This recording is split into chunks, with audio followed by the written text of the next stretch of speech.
It is spindle shaped with the dense cytoplasm and nucleus. ਜਿਹੜਾ genetic cell ਹੁੰਦਾ spindle shaped ਹੁੰਦਾ ਤੇ ਉਹਦਾ ਡੈਂਸ ਸਾਈਟੋਪਲਾਜ਼ਮ ਹੁੰਦਾ ਤੇ ਜਿਹੜਾ ਨਿਊਕਲੀਅਸ ਆ ਉਹ ਵੀ ਇਹਦਾ ਸਪਿੰਡਲ ਸ਼ੇਪਡ ਹੁੰਦਾ ਵੈਸੇ ਠੀਕ ਹੈ ਇੱਥੇ ਲਿਖਿਆ ਨਹੀਂ ਹੋਇਆ ਠੀਕ ਹੈ 60% ਐਂਜੋਸਪਰਮਸ ਦੇ ਵਿੱਚ ਜਿਹੜੇ ਪੋਲਨ ਗ੍ਰੇਨਸ ਨੇ ਟੂ ਸੈਲਡ ਸਟੇਜ ਦੇ ਉੱਪਰ ਸ਼ੈਡ ਹੁੰਦੇ ਉਹ ਆਪਾਂ ਪਹਿਲਾਂ ਗੱਲ ਕਰ ਲਈ ਸੀ ਪਿਛਲੀ ਵੀਡੀਓ ਦੇ ਵਿੱਚ in the remaining species the generative cell divide mitotically to give rise to the two male gametes before pollen grains are shed ਇਹਨੂੰ ਆਪਾਂ ਕਹਿੰਦੇ ਆ 3 ਸੈਲਡ ਸਟੇਜ ਠੀਕ ਹੈ ਬਾਕੀ ਦੀਆਂ 40% ਸਪੀਸ਼ੀਜ਼ ਦੇ ਵਿੱਚ ਜਿਹੜਾ ਜਨਰੇਟਿਵ ਸੈੱਲ ਹੋ ਗਿਆ ਮਾਈਟੋਟਿਕ ਡਿਵੀਜ਼ਨ ਕਰਦਾ ਹੈਗਾ ਤੇ ਦੋ ਮਿਲ ਗੇਮੇਟਸ ਬਣ ਜਾਂਦੇ ਆ before shedding of the pollen grain ਮਤਲਬ ਐਂਥਰ ਚੋਂ ਬਾਹਰ ਨਿਕਲਣ ਤੋਂ ਪਹਿਲਾਂ ਹੀ ਠੀਕ ਹੈ ਉਹਦੇ ਵਿੱਚ 3 ਸੈਲਡ ਸਟੇਜ ਆ ਜਾਂਦੀ ਹੈਗੀ 40% ਆਫ ਸਪੀਸ਼ੀਜ਼ ਦੇ ਵਿੱਚ ਠੀਕ ਹੈ Pollen grains of many species causes severe allergies and bronchial affections in some people, often leading to chronic respiratory disorders, asthma,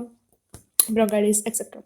ठीक है काफ़ी सारी स्पीशीज़ ਜਿਹੜੇ pollen grains ਸੀ pollen grains ਜੋ ਕਿ ਆ ਕਾਫੀ ਸੀਵੀਅਰ ਐਲਰਜੀਜ਼ ਕਰ ਸਕਦੇ ਆ bronchial afflictions ਕਰ ਸਕਦੇ ਆ ਕੁਝ ਲੋਕਾਂ ਦੇ ਵਿੱਚ ਜਿਹਦੇ ਨਾਲ ਕੀ ਆ chronic respiratory disorders ਹੋ ਸਕਦੇ ਜਿੱਦਾਂ ਕਿ asthma ਹੋ ਗਿਆ bronchitis ਹੋ ਗਿਆ ਠੀਕ ਹੈ It may be mentioned that Parthenium or carrot grass that came into India as a contaminant with imported wheat has become ubiquitous in occurrence and cause pollen allergy. ਪਹਿਲਾਂ ਨਾ ਇੰਡੀਆ ਦੇ ਵਿੱਚ ਕਣਕ ਨਹੀਂ ਹੁੰਦੀ ਸੀ ਫਿਰ ਆਪਾਂ ਨੇ ਅਮਰੀਕਾ ਤੋਂ ਕਣਕ ਮੰਗਾਈ ਇੰਪੋਰਟ ਕਰਾਈ ਅਤੇ ਉਹਨਾਂ ਨੇ ਕੀ ਹੈ ਕਣਕ ਦੇ ਨਾਲ ਕੀ ਹੈ ਪਾਰਥੀਨੀਅਮ ਵੀ ਵੇਚਤਾ ਕਣਕ ਦੇ ਵਿੱਚ ਮਿਲਾ ਕੇ ਅਤੇ ਜਿਹਨੂੰ ਕਿ ਕਾਂਗਰਸੀ ਕੈਰਟ ਗ੍ਰਾਸ ਵੀ ਕਿਹਾ ਜਾਂਦਾ ਗਾ ਫਿਰ ਉਹ ਕਿਹਾ ਬਹੁਤ ਤੇਜ਼ੀ ਨਾਲ ਸਾਰੇ ਕਿਤੇ ਫੈਲ ਗਿਆ ਕਿਉਂਕਿ ਇੱਕ ਮੇਜਰ ਕਾਰਨ ਹੈਗਾ pollen allergy the Pollen grains are rich in nutrients. It has become a fashion in recent years to use pollen tablets as food supplements. ਜਿਹੜੇ pollen grains ਨੇ ਠੀਕ ਹੈ ਉਹਨਾਂ ਦੇ ਵਿੱਚ ਕਾਫੀ ਸਾਰੇ ਨਿਊਟਰੀਐਂਟਸ ਪਾਏ ਜਾਂਦੇ ਆ ਠੀਕ ਹੈ pollen grains are rich in nutrients ਇਸ ਕਰਕੇ ਨਾ ਅੱਜ ਕੱਲ੍ਹ ਕੀ ਹੈ ਫੈਸ਼ਨ ਹੀ ਬਣ ਗਿਆ ਗਾ pollen tablets ਨੂੰ ਐਜ਼ ਫੂਡ ਸਪਲੀਮੈਂਟਸ ਲੈਣਾ ਠੀਕ ਹੈ ਕਿਉਂਕਿ ਉਹਨਾਂ ਦੇ ਵਿੱਚ ਕਾਫੀ ਸਾਰੇ ਨਿਊਟਰੀਐਂਟਸ ਪਹਿਲਾਂ ਹੀ ਇਕੱਠੇ ਮਿਲ ਜਾਂਦੇ ਨੇ pollen grains ਦੇ ਵਿੱਚ In Western countries, a large number of pollen products in the form of tablets and syrups are available in the market. ਇੱਥੇ ਈਸਟਰਨ ਕਰ ਦੇਣਗੇ ਅਤੇ ਤੁਸੀਂ ਉੱਥੇ ਕਨਫਿਊਜ਼ ਹੋ ਜਾਣਾ ਤੁਸੀਂ ਉਹਨੂੰ ਕਰੈਕਟ ਕਰ ਦੇਣਗੇ ਨਹੀਂ ਯਾਦ ਰੱਖਣਾ ਵੈਸਟਰਨ ਕੰਟਰੀਜ਼ ਦੇ ਵਿੱਚ ਠੀਕ ਹੈ ਕਾਫੀ ਸਾਰੇ ਪੋਲਨ ਪ੍ਰੋਡਕਟਸ ਟੈਬਲੇਟਸ ਸਿਰਪਸ ਦੀ ਫਾਰਮ ਦੇ ਵਿੱਚ ਠੀਕ ਹੈ ਮਾਰਕੀਟ ਦੇ ਵਿੱਚ ਅਵੇਲੇਬਲ ਨੇ pollen consumption has been claimed to increase the performance of athletes and race horses ਇਹ ਕਲੇਮ ਕੀਤਾ ਗਿਆ ਕਿ ਪੋਲਨ ਦੀ ਕੰਜ਼ਪਸ਼ਨ ਦੇ ਨਾਲ ਐਥਲੀਟਸ ਦੀ ਅਤੇ ਰੇਸ ਹਾਰਸਿਸ ਦੀ ਜਿਹੜੀ ਪਰਫਾਰਮੈਂਸ ਆ ਉਹ ਵਧੀ ਹੈਗੀ ਅਤੇ ਇੱਥੇ ਆਪਾਂ ਨੂੰ ਕੁਝ ਪੋਲਨ ਪ੍ਰੋਡਕਟਸ ਦੀਆਂ ਫੋਟੋਜ਼ ਦਿੱਤੀਆਂ ਗਈਆਂ ਨੇ ਪਹਿਲਾ ਹੈਗਾ ਜੇ ਇੱਕ energy shake then is B cream ਫਿਰ ਇੱਕ ਸਿਰਪ ਦਿੱਤਾ ਹੋਏਗਾ ਐਂਡ ਇੱਥੇ ਆਪਾਂ ਨੂੰ ਪੋਲਨ ਟੈਬਲੇਟਸ ਦਿੱਤੀਆਂ ਹੋਈਆਂ ਨੇ ਠੀਕ ਹੈ ਅਤੇ ਇੱਥੇ ਆ ਕੀ ਆ ਬੀ ਪੋਲਨ ਆ ਇੰਗਲੈਂਡ ਤੋਂ ਜਿਹਦੀ ਕੁਆਂਟਿਟੀ ਕੀ ਆ ਦੈਟ ਫਿਟ ਕੀ ਨਾ 0.45 ounce 30 ਟੈਬਲੇਟਸ ਨੇ ਇਹਦੇ ਵਿੱਚ next is when Once they are shed, pollen grains have to land on the stigma before they lose viability if they have to bring about fertilization. ठीक है ਇੱਕ ਵਾਰੀ pollen grain ਛੱਡ ਹੋਣ ਤੋਂ ਬਾਅਦ ਕਿ ਉਹਨਾਂ ਨੂੰ ਛੇਤੀ ਸਟਿਗਮਾ ਤੱਕ ਪਹੁੰਚਾਉਣਾ ਬਹੁਤ ਜ਼ਰੂਰੀ ਹੁੰਦਾ ਕਿਉਂਕਿ ਪੋਲਨ ਗ੍ਰੇਨਸ ਕੀ ਥੋੜ੍ਹੇ ਚਿਰ ਬਾਅਦ ਹੀ ਕੀ ਆਪਦੀ ਵਾਇਬਿਲਿਟੀ ਲੋਸ ਕਰ ਦਿੰਦੇ ਨੇ ਮਤਲਬ ਵਾਇਬਿਲਿਟੀ ਲੋਸ ਕਰਨਾ ਮਤਲਬ ਉਹ they are no more capable to fertilize that ਠੀਕ ਹੈ they are no more capable to germinate the pollen tube ਠੀਕ ਹੈ ਫਿਰ ਉਹ ਹੋ ਗਿਆ ਜਦੋਂ ਵੀ ਵਾਇਬਿਲਿਟੀ ਲੋਸ ਹੋ ਜਾਂਦੀ ਉਹਨਾਂ ਦੀ ਤਾਂ ਕੀ ਪੋਲਨ ਟਿਊਬ ਨਹੀਂ ਜਰਮੀਨੇਟ ਕਰ ਸਕਦੇ ਫਰਟੀਲਾਈਜ਼ ਨਹੀਂ ਇਹਨੂੰ ਫਰਟੀਲਾਈਜ਼ ਨਹੀਂ ਕਰ ਸਕਦੇ ਤਾਂ ਤੁਸੀਂ ਕਹਿ ਸਕਦੇ ਹੋ ਜਿੰਦਾ ਹੀ ਨਹੀਂ ਰਹਿ ਸਕਦੇ ਉਹ ਮਰ ਜਾਂਦੇ ਆ ਕਿਉਂਕਿ ਦੇਖੋ ਆਪਾਂ ਨੇ ਦੇਖਿਆ ਸੀਗਾ ਕਿ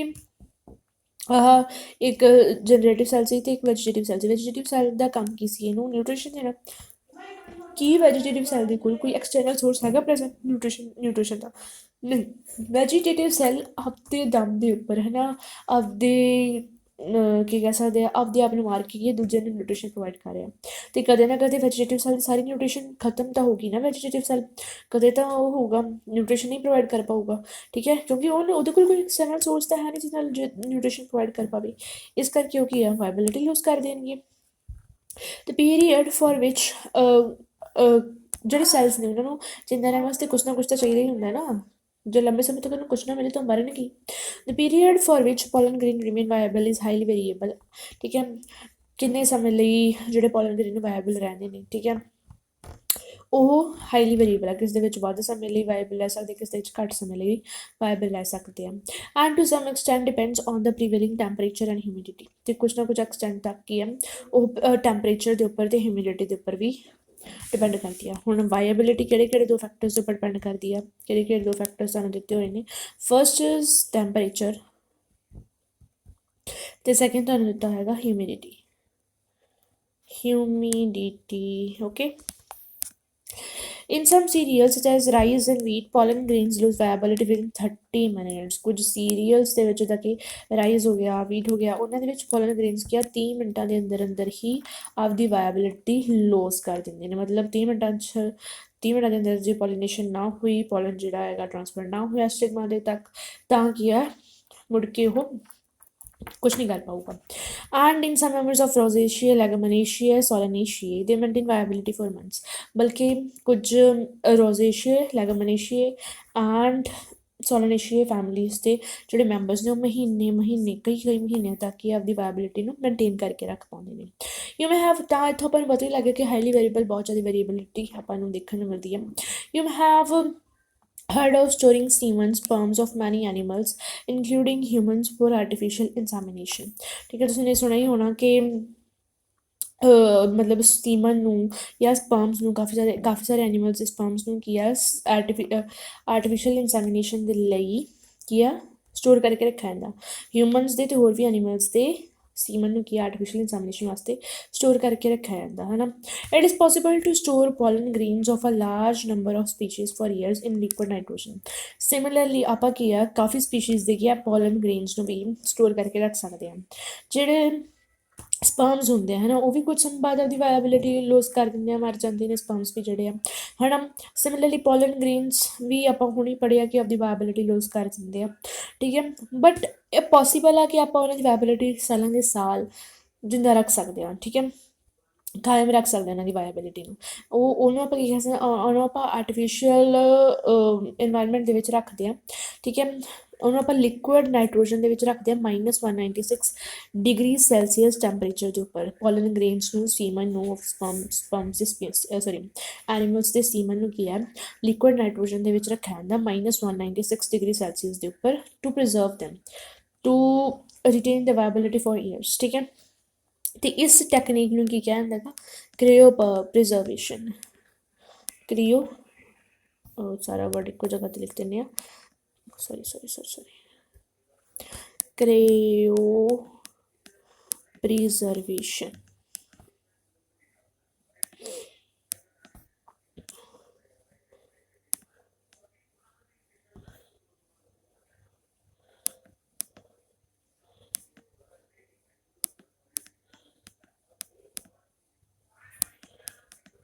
This is the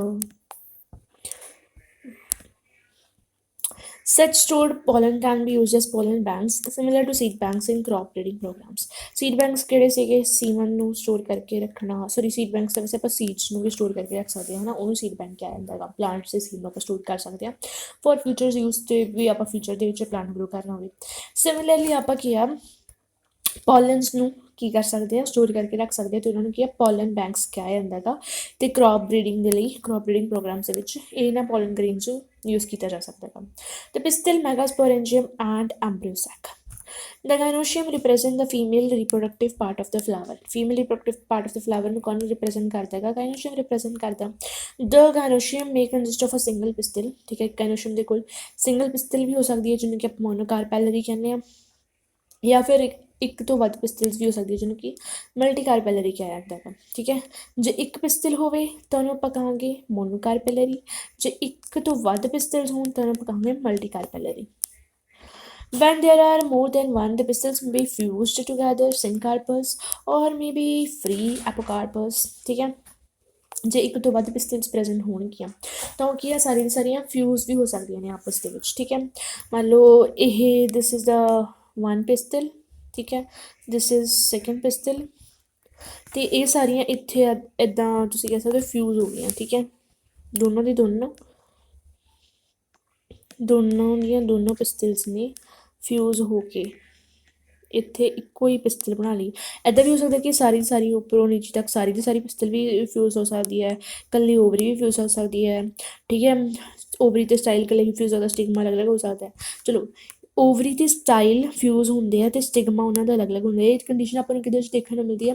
ਇਹ ਆਪਾਂ ਨੂੰ ਦੇਖਣ ਨੂੰ ਮਿਲਦਾ ਹਿਬਿਸਕਸ ਦੇ ਵਿੱਚ। ਹਿਬਿਸਕਸ ਦੇ ਵਿੱਚ ਜਿਹੜੀ ਓਵਰੀਜ਼ ਨੇ ਉਹ ਫਿਊਜ਼ਡ ਹੁੰਦੀਆਂ ਨੇ, ਸਟਾਈਲਸ ਫਿਊਜ਼ਡ ਹੁੰਦੇ ਨੇ, ਬਟ ਸਟਿਗਮਾ ਆਪਾਂ ਨੂੰ ਅਲੱਗ ਅਲੱਗ ਦੇਖਣ ਨੂੰ ਮਿਲਦੇ ਨੇ, ਠੀਕ ਹੈ।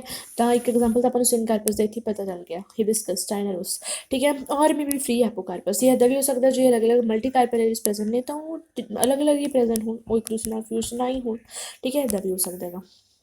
ਸਿੰਕਾਰਪਸ ਦਾ ਜਿਹੜਾ ਬੈਸਟ ਐਗਜ਼ਾਮਪਲ ਆ, ਠੀਕ ਹੈ, ਵੈਸੇ ਮੈਂ ਤੁਹਾਨੂੰ ਹਿਬਿਸਕਸ ਦੇ ਹੀ ਦਿੱਤਾ, ਉਹ ਵੀ ਬਹੁਤ ਵਧੀਆ ਐਗਜ਼ਾਮਪਲ ਆ, ਬਟ ਜੇ ਆਪਾਂ ਜਿਹੜਾ ਮੋਸਟ ਕਾਮਨ ਐਗਜ਼ਾਮਪਲ ਯੂਜ਼ ਕਰਿਆ ਜਾਂਦਾ ਹੈਗਾ ਉਹ ਹੈਗਾ ਗਾ ਮਾਸ਼ੀਲੀਆ, ਸੌਰੀ ਸਿੰਕਾਰਪਸ ਦਾ, ਰਾਈਟ। ਸਿੰਕਾਰਪਸ ਹੈਗਾ ਪੈਪੀਵਰ, ਜਾਂ ਪੈਪੀਵਰ, ਉਹੀ ਜਿਹਦੇ ਓਪੀਅਮ ਬਣਦਾ। ਅਤੇ ਐਪੋਕਾਰਪਸ ਦਾ ਐਗਜ਼ਾਮਪਲ ਹੈਗਾ ਮਾਸ਼ੀਲੀਆ। ਮਾਸ਼ੀਲੀਆ ਮਤਲਬ ਅਲੱਗ ਅਲੱਗ ਓਵਰੀਜ਼ ਪ੍ਰੈਜ਼ੈਂਟ ਹੋਣਗੀਆਂ, ਫਿਊਜ਼ ਨਹੀਂ ਹੋਣਗੀਆਂ। Each pistil has 3 parts. ਹਰ ਇੱਕ ਪਿਸਟਲ ਦੇ ਕੋਲ 3 ਪਾਰਟਸ ਹੁੰਦੇ ਆ, ਸਟਿਗਮਾ, ਸਟਾਈਲ ਅਤੇ ovary. The stigma serves as a landing platform for pollen grains, ਠੀਕ ਹੈ। ਸਟਿਗਮਾ ਜਿਹੜਾ ਹੈਗਾ ਪੋਲਨ ਗ੍ਰੇਨਸ ਦਾ ਲੈਂਡਿੰਗ ਪਲੈਟਫਾਰਮ ਆ। ਪੋਲਨ ਗ੍ਰੇਨਸ ਆ ਕੇ ਸਟਿਗਮਾ ਦੇ ਉੱਪਰ ਡਿੱਗਦੇ ਆ ਅਤੇ ਉਹਦੇ ਨਾਲ ਚਿਪਕ ਜਾਂਦੇ ਨੇ। The style is a elongated slender part beneath the stigma। ਉਹ ਸਭ ਤੋਂ ਉੱਪਰ ਸਟਿਗਮਾ ਪ੍ਰੈਜ਼ੈਂਟ ਹੈ, ਸਟਿਗਮਾ ਦੇ ਨੀਚੇ ਕਾਫੀ ਲੰਬਾ ਸਾਰਾ ਸਿਲੰਡਰ ਮਤਲਬ ਪਤਲਾ ਪਾਰਟ ਪ੍ਰੈਜ਼ੈਂਟ ਆ, ਠੀਕ ਹੈ, ਜਿਹਨੂੰ ਕਿ ਸਟਾਈਲ ਕਿਹਾ ਜਾਂਦਾ ਹੈਗਾ। ਯਾ the basal bulged part of the pistil is the ovary, ਠੀਕ ਹੈ। ਸਭ ਤੋਂ ਉੱਪਰ ਸਟਿਗਮਾ, ਫਿਰ ਲੰਬਾ ਪਤਲਾ ਪਾਰਟ ਜਿਹਨੂੰ ਕਿ ਕੀ ਕਿਹਾ ਜਾਂਦਾ ਹੈਗਾ, ਸਟਾਈਲ ਕਿਹਾ ਜਾਂਦਾ, ਅਤੇ ਨੀਚੇ ਮੋਟਾ ਬਲਜਡ ਪਾਰਟ ਜਿਹਨੂੰ ਕਿ ਓਵਰੀ ਕਿਹਾ ਜਾਂਦਾ ਹੈਗਾ, okay. Inside the ovary is the ovarian cavity locule. The placenta is located inside the ovarian cavity, ठीक है। ਆਹ ਓਵਰੀ ਆ ਗਈ ਆਪਣੀ, ਆਹ ਓਵਰੀ ਆ ਗਈ। ਓਵਰੀ ਦੇ ਵਿੱਚ ਕੀ ਹੈ, ਓਵੇਰੀਅਨ ਕੈਵਿਟੀ ਜਿਹੜੀ ਹੈ ਮਤਲਬ ਖਾਲੀ ਜਗ੍ਹਾ ਨੂੰ ਓਵੇਰੀਅਨ ਕੈਵਿਟੀ ਕਹਿੰਦਾ, ਜਿੱਥੇ ਕੁਛ ਨਹੀਂ ਪ੍ਰੈਜ਼ੈਂਟ ਹੁੰਦਾ, ਠੀਕ ਹੈ। ਉੱਥੇ ਮੰਨ ਲਓ ਆਹ ਕੀ ਹੈ, ਪਲਾਸੈਂਟਾ ਓਵਰੀ ਦੇ ਵਿੱਚ। ਪਲਾਸੈਂਟਾ ਦੇ ਨਾਲ ਕੀ ਅਟੈਚਡ ਹੋਊਗਾ, ਓਵਿਊਲ ਅਟੈਚਡ ਹੋਊਗਾ। ਓਵਿਊਲ ਮੰਨ ਲਓ ਕੁਛ ਇਸ ਤਰ੍ਹਾਂ ਅਟੈਚਡ ਆ, ਦਿਸ ਇਜ਼ ਯੋਰ ਓਵਿਊਲ। ਤਾਂ ਬਾਕੀ ਜਿਹੜੀ ਖਾਲੀ ਜਗ੍ਹਾ ਉਹਨੂੰ ਤੁਸੀਂ ਕੀ ਕਹੋਗੇ, ਓਵੇਰੀਅਨ ਕੈਵਿਟੀ ਕਹੋਗੇ। Recall the definition types of placentation that you studied in class +1, ਠੀਕ ਹੈ। ਟਾਈਪਸ ਆਫ ਪਲੈਸੈਂਟੇਸ਼ਨ ਤੁਹਾਨੂੰ ਦਿੱਤੀ ਹੋਈ ਸੀ ਨਾ, ਐਗਜ਼ਾਈਲ ਵਗੈਰਾ, ਪੈਰਾਟਲ, ਉਹ ਆਪਾਂ ਪੜ੍ਹੀ ਨਹੀਂ ਗੀ, ਉਹ ਆਪਾਂ ਪੜ੍ਹਾਂਗੇ ਫਿਰ ਤੁਹਾਨੂੰ ਦੱਸ ਦਾਂਗੇ ਕਿ ਆਪਾਂ ਇੱਥੇ ਵੀ ਉਹ ਜ਼ਿਕਰ ਕੀਤਾ। ਦੇਖੋ ਆਹ ਕੀ ਦਿੱਤੀ ਹੋਈ ਆ, ਇਹ ਨਾ ਮੋਸਟ ਕਾਮਨਲੀ ਜਦੋਂ ਡਾਇਸੈਕਸ਼ਨ ਕਰਾਉਂਦੇ ਨੇ ਤਾਂ ਹਿਬਿਸਕਸ ਦਾ ਡਾਇਸੈਕਸ਼ਨ ਕਰਾਇਆ ਜਾਂਦਾ, ਅਤੇ ਇਹ ਉਹਦਾ ਹੀ ਡਾਇਗਰਾਮ ਦਿੱਤਾ ਹੋਇਆ ਹਿਬਿਸਕਸ ਦਾ ਹੀ ਆ। ਇਹ ਹਿਬਿਸਕਸ ਦੀ ਨੀਚੇ ਹੈਗੀ ovary, this is the ovary of hibiscus, ਅਤੇ ਲੰਮੀ ਸਾਰੀ ਸਟਾਈਲ ਹੈ, ਅਤੇ ਉਹਦੀ ਅਲੱਗ ਸਟਿਗਮਾ ਨੇ, ਠੀਕ ਹੈ। ਅਤੇ ਓਵਰੀ ਕਾਹਦੇ ਨਾਲ ਅਟੈਚਡ ਆ, ਥੈਲੇਮਸ ਦੇ ਨਾਲ ਅਟੈਚਡ ਆ। ਨੈਕਸਟ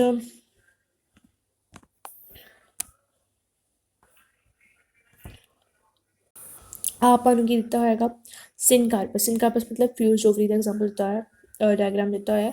ਇੱਕ ਆਦੀ ਹੈ ਪੈਪੀਵਰ ਦੀ ਆ, ਠੀਕ ਹੈ। ਕਾਫੀ ਸਾਰੀਆਂ ਓਵਰੀਜ਼ ਜਿਹੜੀਆਂ ਨੇ ਫਿਊਜ਼ ਨੇ, ਠੀਕ ਹੈ। ਆਹ ਸਾਰਾ ਉਹਨਾਂ ਦਾ ਸਟਿਗਮਾ ਆਇਆ, ਠੀਕ ਹੈ। ਸਾਰੀ ਓਵਰੀਜ਼ ਦਾ ਇਕੱਠਾ ਇੱਕੋ ਸਟਿਗਮਾ। ਐਂਡ ਇਹ ਆ ਅਲੱਗ ਅਲੱਗ ਓਵਰੀ ਦਾ ਐਗਜ਼ਾਮਪਲ ਹੈ, ਅਲੱਗ ਅਲੱਗ ਪ੍ਰੈਜ਼ੈਂਟ ਨੇ, ਠੀਕ ਹੈ, ਫਿਊਜ਼ ਨਹੀਂ ਹੈਗੀਆਂ ਇਹ।